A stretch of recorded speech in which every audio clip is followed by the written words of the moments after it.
Kalau Anda nggak mau dibilang sebagai pembantu dokter, please tingkatkan value Anda. Tingkatkan pengetahuan, skill, dan attitude Anda. Karena kalau Anda sepintar apapun tapi attitude Anda nol, it's nothing. Perawat Indonesia, kita jaga bangsa. Perawat Indonesia, bersama kita menyapi tamu kita semua. Perawat Indonesia, bersama kita menyapi untuk sehat menuju masa depan cerah. Setiap senyuman. Halo teman-teman semua, kembali lagi dan selamat datang di podcast CNS, Channel Nurse Station.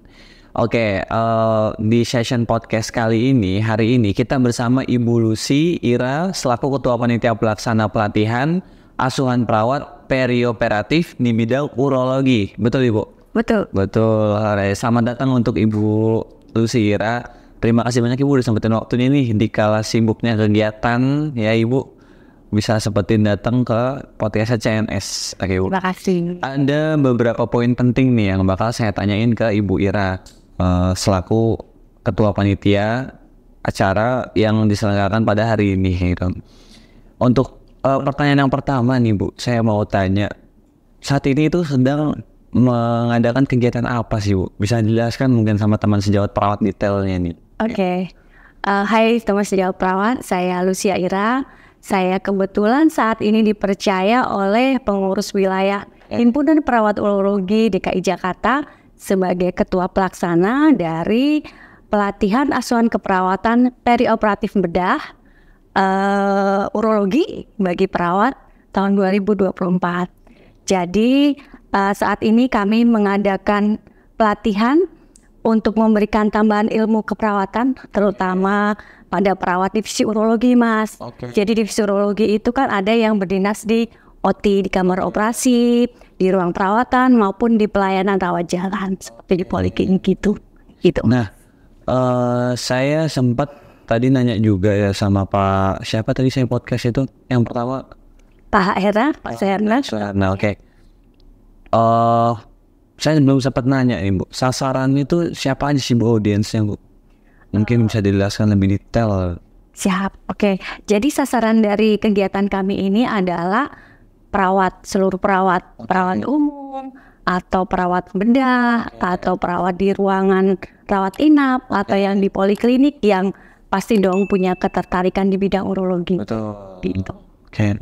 Itu dia tuh buat teman sejawat perawat mungkin bisa disimak dengan baik nih, ini juga bisa menjadi salah satu edukasi untuk kalian kayak gitu ya. Jadi kalian bisa langsung cek deh, kita tonton sampai akhir teman-teman. Kita bakal menjurus untuk ke pertanyaan selanjutnya nih. Ini lebih mendalam nih Bu pertanyaan saya nih Bu. Jadi saya harap Ibu siap dengan pertanyaan-pertanyaan saya lemparkan gitu.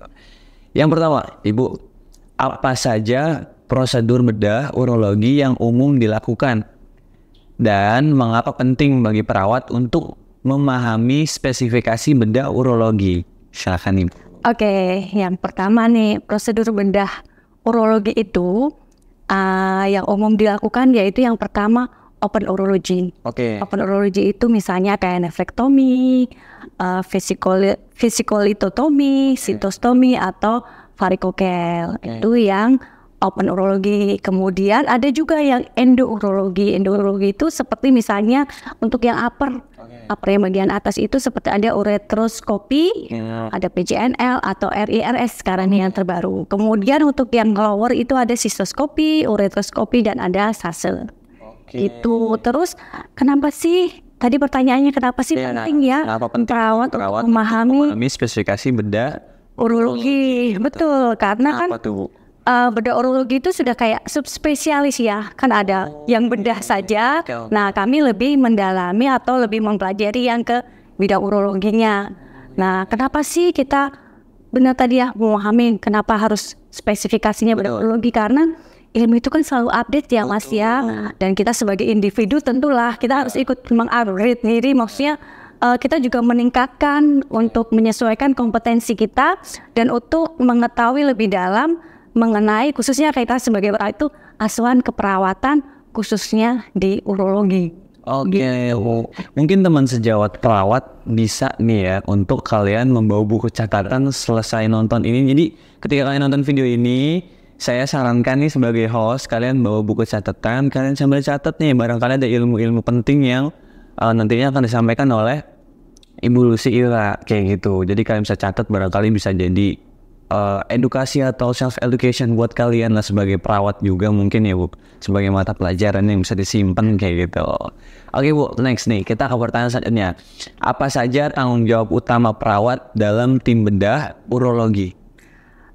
Sebenarnya banyak ya tanggung jawabnya, cuman saya sebutkan beberapa saja. Yang pertama, yang pasti mempersiapkan alat-alat yang digunakan untuk operasi urologi ya, baik yang konvensional yang open tadi ataupun yang endourologi. Jadi kita harus menyiapkan. Jadi nanti kita juga harus apa saja yang biasa dipakai. Itu yang pertama. Yang kedua, kita juga melakukan perawatan alat-alat tersebut. Kemudian yang ketiga pasti ya, kita kembali lagi sebagai seorang perawat, kita membuat dan melaksanakan asuhan keperawatan dari preoperasi, intraoperasi maupun pasca operasi. Jadi itulah tanggung jawab kita sebagai perawat urologi. Nih saya kayak lagi kuliah lagi nih, kayak balik lagi ke masa kuliah gitu. Mas, saya ilmu-ilmu yang bakal disampaikan sama Bu Lucy Ira ini lumayan mahal. Kalian tahu sendiri perawat itu kan sekolahnya mahal ya. Betul. Cuman ya sedikit kurang dihargai aja di negara ini Bu. Jadi kita lanjut ke pertanyaan berikutnya Ibu. Oke, ya, hati-hati itu saya nyari aman aja Ibu kayaknya nih. Oke. Pertanyaan selanjutnya Ibu, bagaimana kolaborasi antara perawat dan dokter bedah berkontribusi pada keberhasilan prosedur? Oke, Mas tahu nggak nih sebenarnya ya, sebagai perawat ya pada umumnya atau kita sebagai perawat urologi pada khususnya, kita itu berperan sangat penting loh. Berperan sangat penting dalam keberhasilan prosedur. Kalau nggak ada perawat, emang dokter bisa kerja sendiri. Siapa sih yang nyiapin, ya kan? Jadi sebagai perawat urologi sekali lagi kita itu sangat berperan penting dalam keberlangsungan dan keberhasilan suatu tindakan prosedur. Karena perawat yang mempersiapkan nih, kita yang mempersiapkan baik pasien ataupun alat yang digunakan. Kemudian serta asistensi dalam prosedur. Selama tindakan kan yang nemenin, istilahnya yang asisten itu kita perawat. Asisten prosedur bedah sehingga prosedur bisa berjalan dengan baik. Oleh karena itu untuk menunjang keberhasilan kontribusi perawat terhadap tindakan prosedur, kita sebagai perawat pasti ya kembali lagi.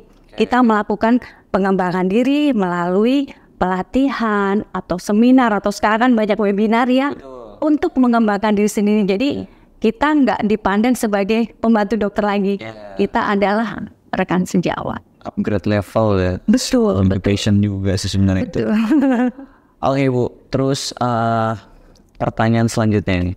Apa langkah-langkah penting dalam persiapan pasien sebelum operasi? Yang menentukan tindakan operasi atau enggak itu kan pasti dokter ya. Ada DPJP-nya dokter yang bertanggung jawab. Kita sebagai perawat yang pertama pasti sudah ya mempersiapkan form persetujuan. Setelah dokter menjelaskan segala macam, tentu kita harus mempersiapkan form persetujuan baik untuk tindakan bedahnya maupun anestesi ataupun tindakan-tindakan lain yang memerlukan informed consent atau surat persetujuan. Itu yang pertama. Kemudian biasanya sih kalau misalnya mau operasi yang dengan pembedahan tentu pasti puasa. Kemudian ada krisma jika diperlukan. Jadi untuk tetap ada hubungannya ya untuk membersihkan bagian pencernaan itu juga ada hubungannya dengan kita karena kan berhubungan dengan anestesi juga. Kemudian yang pasti kita juga harus memastikan pemeriksaan penunjang itu sudah ada secara lengkap. Kan nggak mungkin ya kita mau melakukan operasi kok misalnya mau uretroskopi, kita nggak punya hasil nih yang menunjang bahwa ada sesuatu di ureternya. Misalnya mau mau mecahin batu, kita nggak punya data di mana letak batunya, itu kan nggak benar juga. Jadi kita harus memastikan pemeriksaan penunjang baik seperti misalnya ronsen atau CT scan atau hasil-hasil lab untuk menunjang tindakan itu harus sudah lengkap. Jadi kita tetap bekerja secara aman dan sesuai dengan SPO pastinya. Kemudian yang kelima, kita juga harus memastikan bahwa toleransi operasi dari subspesialis yang lain itu sudah ada. Jadi sudah misalnya ada anestesi oke, atau misalnya perlu konsul spesialis jantung, spesialis internis atau yang lain itu sudah ada, sudah oke. Gitu. Nah, Ibu, kalau dari tadi kita ngebahas soal operasi bedah dan segala macamnya. Tapi sebelum itu kan pasti ada proses, Ibu. Nah, gimana caranya perawat ini menyampaikan kepada pasiennya nih, ya kan, prosedur kelengkapannya saat mereka akan melaksanakan operasi untuk meyakinkan gitu kalau insya Allah lah gitu ibaratnya operasinya akan berjalan dengan baik. Ya, soal prosedur gitu gimana Bu, tolong dijelaskan. Oke, baik. Tentu ya kita sebagai perawat kita harus tahu dong gimana latar belakang pasien yang akan kita lakukan tindakan. Kita kan sudah melakukan pengajian pasti ya, sudah banyak data yang di situ. Jadi jangan sampai kita menjelaskan dengan bahasa atau kata-kata yang pasien nggak ngerti. Betul. Jadi perawat tetap menjelaskan prosedur tindakan dengan bahasa yang mudah dipahami oleh pasien dan keluarga. Jangan lupa pasien dan keluarga, karena kadang-kadang kalau hanya pasien saja ya kita jelasnya, cuman kan orang Indonesia kan kadang-kadang ya yang satu yang mau dioperasi yang ikut banyak sekali gitu. Jadi sama keluarganya juga. Jadi lebih pasien dan keluarga itu lebih memahami protap atau SPO yang akan kita laksanakan. Jadi mereka juga jadi lebih tenang, jadi lebih lebih terjalin trust atau rasa percaya dengan baik dengan dokternya maupun dengan perawatnya dan nakes yang lain. Jadi sebagai perawat itu benar-benar emang saya pernah dengar tuh ada satu kalimat dari Bapak Arif Fadila selaku Ketua Umum DPP PPNI, beliau pernah bilang perawat itu sekolahnya mahal, kerjanya fungsional, tapi kadang suka kurang dihargai, gajinya asal-asal, Bu. Oke, kita ke topik pertanyaan selanjutnya nih, Bu. Apa strategi terbaik untuk manajemen nyeri pasca operasi pada pasien urologi? Silakan. Oke. Baik, sebenarnya sih ini seperti sama dengan operasi yang lainnya.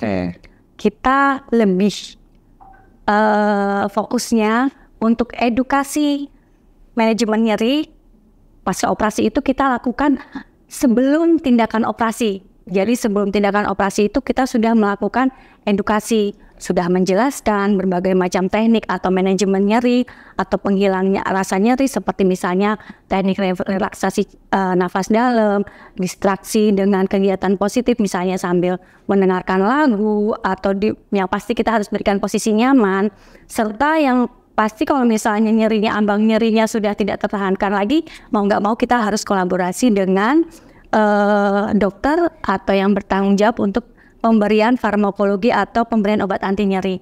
Dan ini sekali lagi saya tekankan sebelum dilakukan operasi. Karena apa? Kalau kita edukasi sesudah operasi dilakukan, pasien lagi kesakitan, kita bilang, kita baru Bu gini ya, harus tarik nafas dalam, harus mendengarkan musik, harus apa, pasien bisa ngamuk. Iya. Jadi suster saya lagi kesakitan nih, gimana saya mau tarik nafas dalam, saya lagi kesakitan. Jadi nggak boleh sembarangan juga. Jadi kita harus sebelum itu sudah kita persiapkan dulu sebelum dapat tindakan. Jadi nanti sesudah dilakukan tindakan ya udah kita tinggal ngajarin lagi, tinggal mengingatkan lagi karena pasien sudah diajarin. Oke, tinggal reminder lagi aja. Betul. Penjelasannya. Nah, Ibu, kalau tadi tentang strategi terbaik untuk manajemen nyeri pasca operasi, sekarang bagaimana perawat dapat menilai tingkat nyeri pasien secara akurat? Oke. Sesuai dengan perkembangan ilmu ya. Betul. Ilmu keperawatan itu juga majunya pesat sekali. Jadi kita punya cara mengkaji skala nyeri, baik secara subjektif maupun objektif, dan dengan menggunakan metode atau alat untuk mengukur skala nyeri. Ada macam-macam tuh Mas, pasti teman-teman perawat udah tahu tuh. Ada metode NRS, FAST, dan yang lain-lain. Ada ininya, ada skala-skalanya. Jadi dari yang gambarnya muka sampai ada yang kalau angka 0 tidak nyeri, angka 1, 2, 3, 4 sampai 10 gitu. Jadi ada alat ukurnya. Nah, Bu, biasanya nih pasca operasi itu kan mungkin ada ya, mungkin dari sekian banyak pasien di Indonesia lah kita sebut. Mereka mungkin pasca operasi dari mereka punya penyakit yang mereka alamin, itu pasti ada mungkin yang terjadi komplikasi ya Bu. Umumnya ya kan, yang mungkin terjadi setelah operasi urologi. Coba jelasin Bu. Yang sering terjadi itu yang pertama adalah yang pasti mobilisasinya terbatas. Karena efek positioning yang terlalu lama selama tindakan operasi. Yang pertama itu. Kemudian yang kedua, seperti pada operasi yang lainnya itu ada risiko infeksi juga. Kemudian yang ketiga, risiko perdarahan. Risiko perdarahan. Ada. Dari ketiga itu yang lebih parah yang mana Bu kira-kira? Yang pasti risiko perdarahan ya, bisa risiko perdarahan itu bisa langsung terjadi. Gitu. Kalau infeksi kan kadang-kadang perlu waktu juga. Maksudnya dari ketiga hal ini, misalnya contoh, ada pasien yang terjadilah dari hal itu komplikasi. Betul. Resikonya tuh apa sih Bu? Paling parah Bu?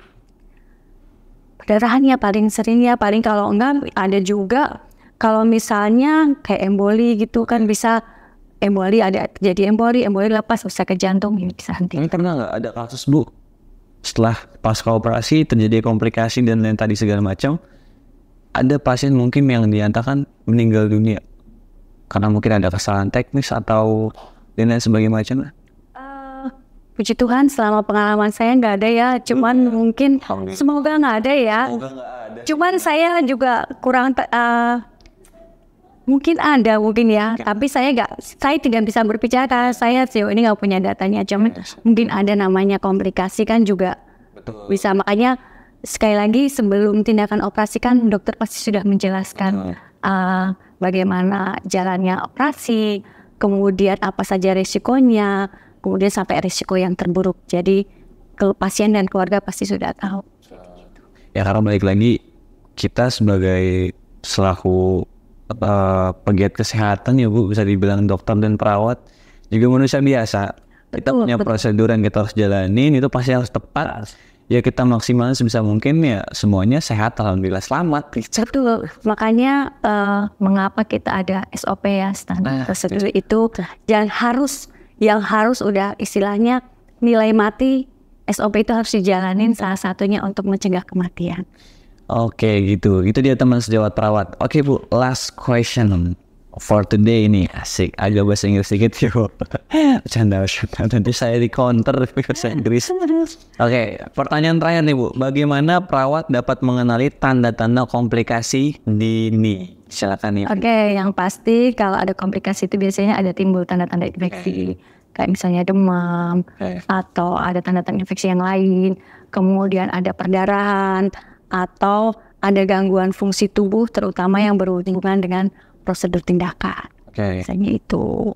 Jadi sebagai perawat pasti ya, karena kita juga belajar secara teori pasti tahulah seperti itu. Jadi kita harus aware, sekecil apapun tanda dan gejala kita harus perhatikan.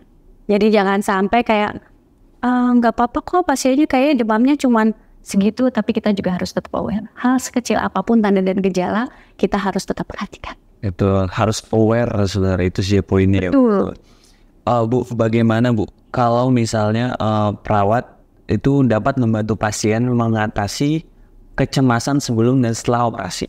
Baik, oke. Yang pasti kembali lagi dengan cara edukasi.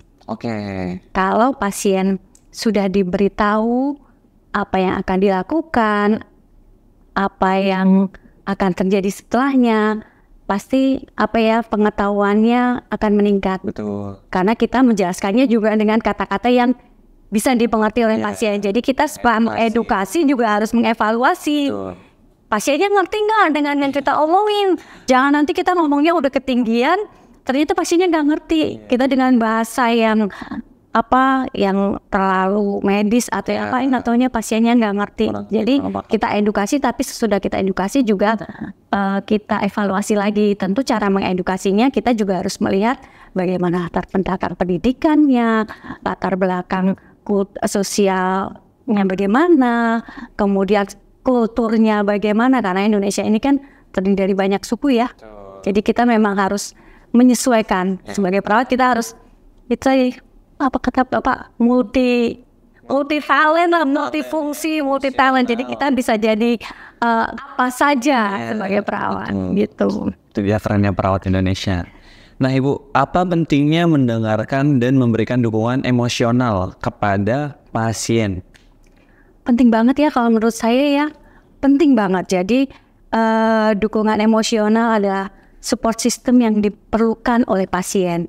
Yaitu sederhana sih sebenarnya, kita mendengarkan pasien, keluhan pasien, jangan itu pasiennya ngeluh mulu gitu ya.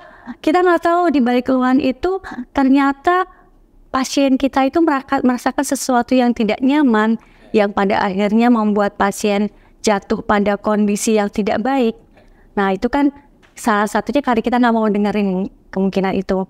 Kemudian juga memberikan dukungan ke pasien itu pasti mengurangi tingkat kecemasan pasien, dan sebagai perawat ya, sebagai salah satu bentuk empati kita kepada pasien. Oke, intinya lebih aware lagi semua teman-teman buat sejawat perawat. Lantas Bu, informasi apa yang perlu diberikan kepada pasien dan keluarganya pasca operasi? Betul. Informasi yang wajib diberikan kepada pasien dan keluarga juga ya, karena nanti kan pasien kembali ke keluarga, kembali ke rumah, yang akan merawat adalah keluarga. Yang pertama, support system. Tadi saya bilang ya. Kemudian yang pasti juga edukasi tentang penanganan nyeri post-op dan penanganan prosedur perawatan luka. Karena nanti di rumah pasti nanti keluarga yang akan menangani. Dan untuk membantu dalam perawatan kan pasti keluarga ya. Jadi jangan lupa yang penting cuci tangan dan edukasi 5 movement untuk cuci tangan. Berarti yang paling sederhana itu sih. Berarti harus melibatkan juga keluarga dari si pasien ini ya Bu? Iya betul, karena nanti si pasien. Iya kan nggak mungkin ya pasien sampai pulih, misalnya kita nggak tahu bakal sebulannya ada di rumah sakit terus kan nggak mungkin juga. Itu juga banyak risiko juga untuk stay terlalu lama di rumah sakit. Oke, itu dia teman-teman, balik lagi. Sejawat perawat ini semuanya keren-keren sih. Perawat Indonesia ini kita ada harapan saya sih yang paling besar untuk para perawat Indonesia, semoga mereka lebih dihargai dan dilihat oleh pihak manapun itu sih, karena saya sering kali masih mendengar Bu, banyak cerita-cerita perawat-perawat hebat kita di Indonesia ini masih kurang dihargai, dilihat dan diapresiasi yang gitu ya Bu. Oke Bu, next question nih Bu. Nah Ibu, bagaimana nih Bu cara perawat melibatkan keluarga dalam proses pemulihan pasien? Pertanyaannya bagus banget, karena kadang-kadang kita itu suka lupa melibatkan keluarga. Padahal nanti pasien setelah tindakan kan pasti kembalinya ke rumah berikan keluarga. Yang penting adalah memberikan pengertian kepada keluarga bahwa keberhasilan suatu tindakan itu tidak hanya peran dokter dan perawat saja, tetapi ada peran penting dari keluarga sehingga memotivasi keluarga dalam setiap tindakan itu keluarga mau terlibat. Jadi jangan GR ya teman-teman perawat bahwa keberhasilan suatu tindakan itu cuma tergantung pada dokter dan Anda saja dan kita saja sebagai perawat, tapi ada peran keluarga yang sangat penting. Itu poin penting yang harus dicatat oleh semua pihak gitu sih Bu. Apa sih Bu tantangan yang sering dihadapi perawat dalam praktik bedah urologi? Silakan. Nah kita kan udah masuk di era 5.0 ya, di mana semuanya itu sekarang udah canggih banget. Semuanya udah jadi AI ya. Perawat juga, siapa kita nggak tahu ya ke depannya apakah perawat masih secara manusia masih eksis atau nanti kita akan diganti sama AI kan kita nggak tahu. Robot ya. Nah makanya kalau kecanggihan itu kan kadang tidak dibarengi dengan pengetahuan atau skill dari perawat. Nah kadang-kadang di rumah sakit di daerah itu kadang juga kan nggak secepat, kalau kita yang hidup di Jakarta mungkin bisa cepet ya. Kadang-kadang di daerah itu kan alat-alatnya kurang. Jadi untuk melakukan tindakan atau perawatan itu jadi kayak kurang maksimal dan tidak tidak mengikuti kecanggihan zaman gitu. Kayaknya itu ya. Jadi masih jadi tantangan lah untuk kita semua. Betul. Jadi ya teman-teman sejawat perawat. Nah, Ibu, bagaimana perawat dapat terus meningkatkan keterampilan mereka di bidang ini? Oke.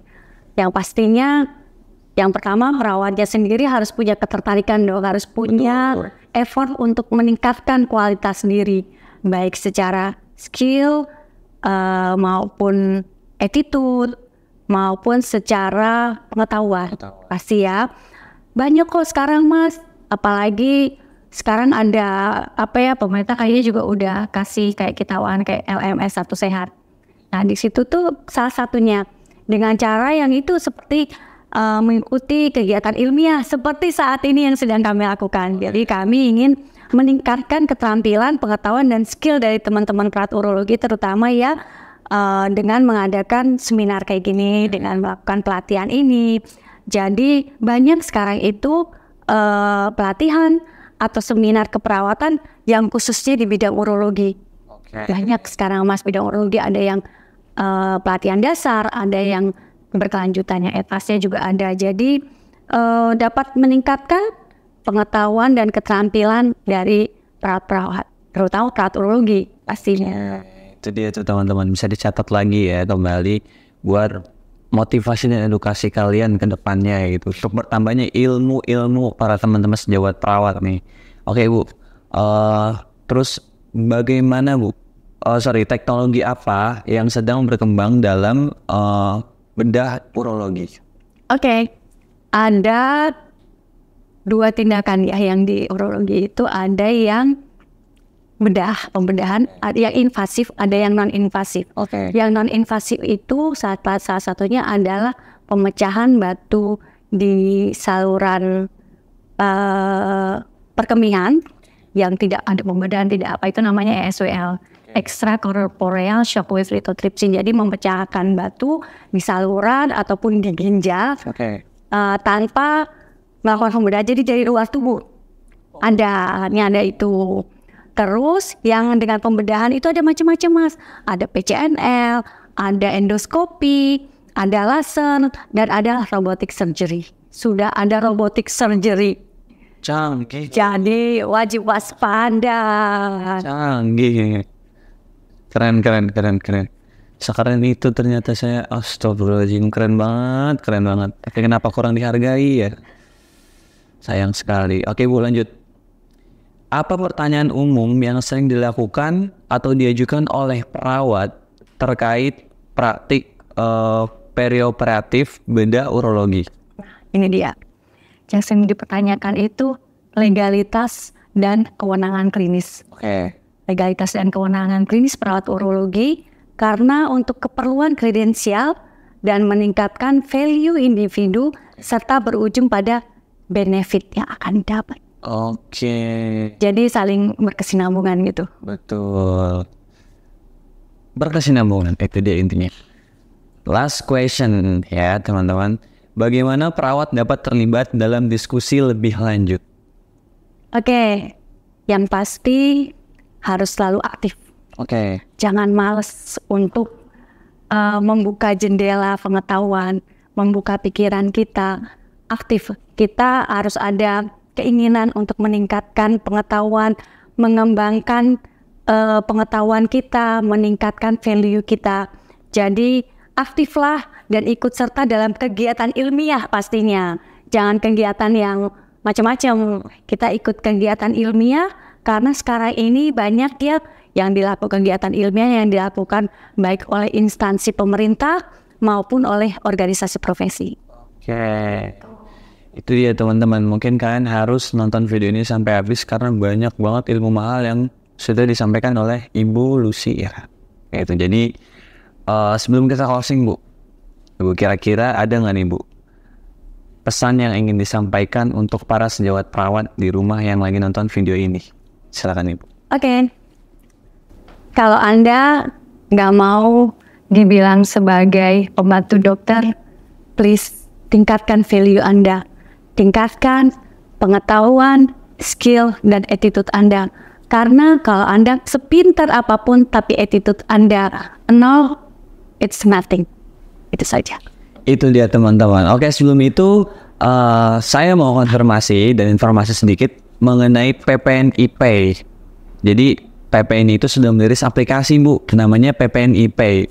Itu adalah sebuah platform ya, itu adalah sebuah platform yang dimana kalian bisa membayar semua tagihan kalian secara online, aman dan juga mudah kayak gitu. Jadi kalian nggak perlu takut lagi kalau kalian lagi di jalan tapi nggak sempat beli tiket pesawat, kalian bisa langsung beli di satu aplikasi itu. Gimana dapetinnya? Kalian bisa cek langsung di Play Store teman-teman ya. Itu udah tersedia, nanti linknya kita taruh di bawah di deskripsi di sini. Oke, dan jangan juga kalian lupa untuk nonton video ini sampai habis. Oke Ibu, terima kasih untuk Ibu Lucy Ira. Terima kasih banyak Ibu udah mampir ke podcastnya CNS.